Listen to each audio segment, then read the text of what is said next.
Ever get that feeling that the person you think you are is just a tiny piece of something way, way bigger? Almost like there's this ancient memory, stirring just below the surface of your thoughts.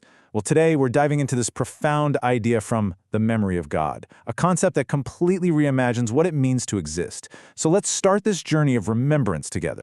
Let's just start with this question, because really, it's everything. What if everything you call you, your memories, your personality, your whole sense of self, is just one single reflection in a mirror that stretches on forever?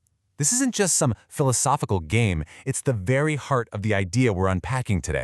And this quote just nails it. We usually think of being broken or fragmented as a bad thing, right? Something to be fixed. But what if that's all wrong? This idea suggests something totally radical. That the shattering is not only necessary, but it's a beautiful, creative act. It's how creation even happens in the first place. So, how does that even work?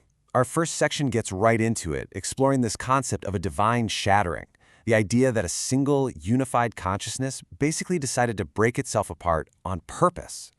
Okay, so picture this, a single, vast being, so whole, so complete, that it can't really experience itself, So to really get to know itself, to see its own mystery from the inside out, it divides, it shatters into countless souls, and each soul is a totally unique perspective on the whole.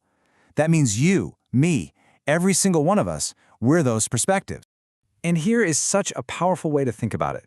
Imagine a huge, magnificent cathedral made of stained glass.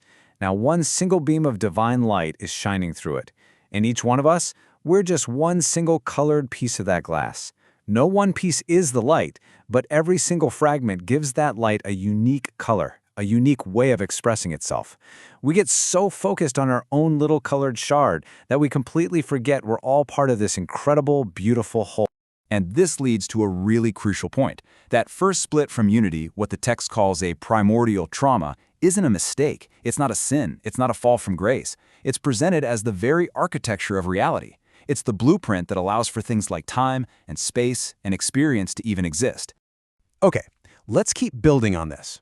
If we're all fragments of this divine thing, why in the world don't we remember it?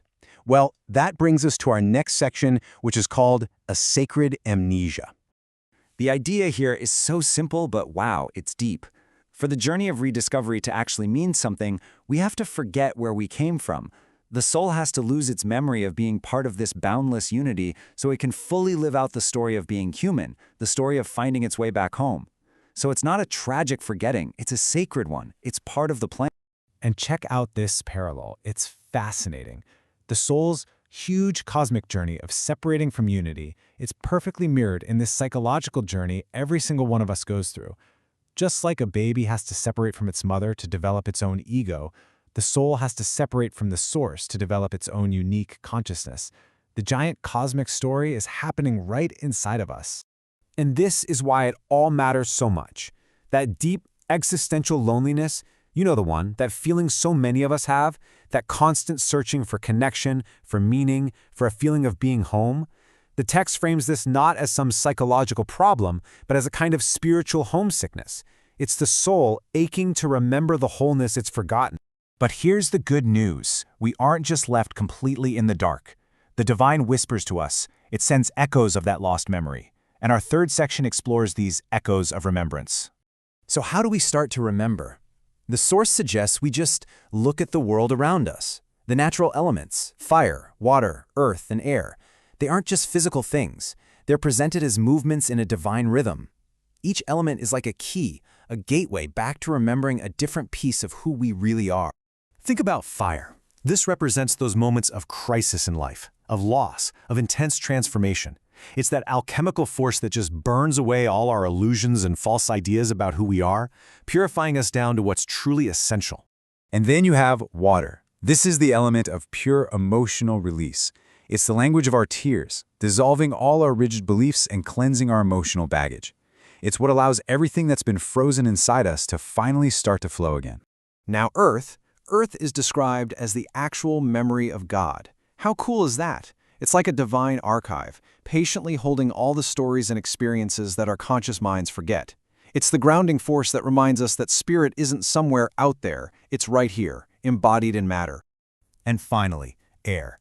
It's the breath. It's the spirit. It's that invisible thing that connects every single one of us.